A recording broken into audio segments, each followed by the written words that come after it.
The Rising Moon Tangier by Sir John Lavery. Following the artist's marriage to Hazel Lavery, Hazel and her daughter Alice regularly accompanied the artist and his entourage on their painting trips to Tangier, or the White City as Lavery fondly called it. They had a beautiful villa high up on Mount Washington, which was at a nice distance from the souks and the Casbah, overlooking the beautiful vista of the water with bougainvillea leading down to the sea. An idyllic setting. Hazel and Alice provided the artist with a totally new dimension to his work. We see them on hillsides, on the terrace and by the sea. Many of Lavery's wealthy friends lived high up in this setting, and they often entertained on this lavish terrace. It was at this villa that Lavery really produced some of his most memorable canvases. Not just of this size, but also on a smaller scale, many of which we've sold through our sale rooms. Various city and street scenes, bustling market scenes of Tangier and the surrounding areas. Alice is depicted here age 8, with wearing what we believe is her favourite bandana. We see her wearing this same headband in other portraits. This is her mother, Hazel Lavery, admiring the beautiful view. The title is The Rising Moon Tangier, and we see it here rising high up into the sky, just highlighting areas of the landscape with white.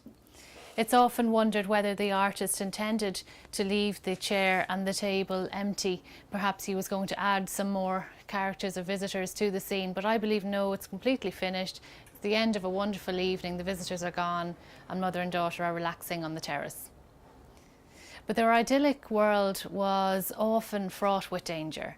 There was a certain amount of corruption in the authorities and the police in Morocco at the time, and many of their wealthy international friends were often kidnapped.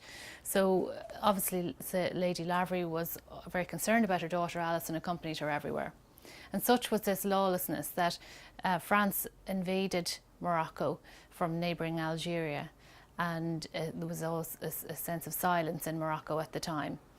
It didn't disrupt the one social occasion of the season, however, which was the marriage of the artist's daughter, Eileen Lavery, to Liverpool solicitor James Dickinson.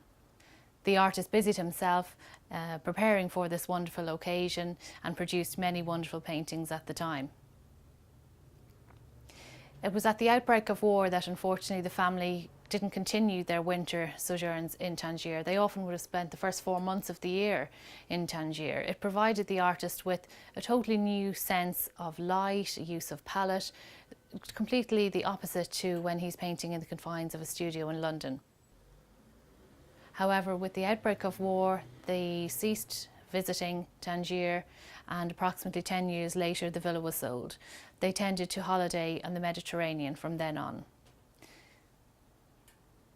On a Mediterranean cruise, the artist and his wife passed this location, and he looked back at the villa with a sense of sadness, but also with fond memories of a wonderful period of his artistic and personal life.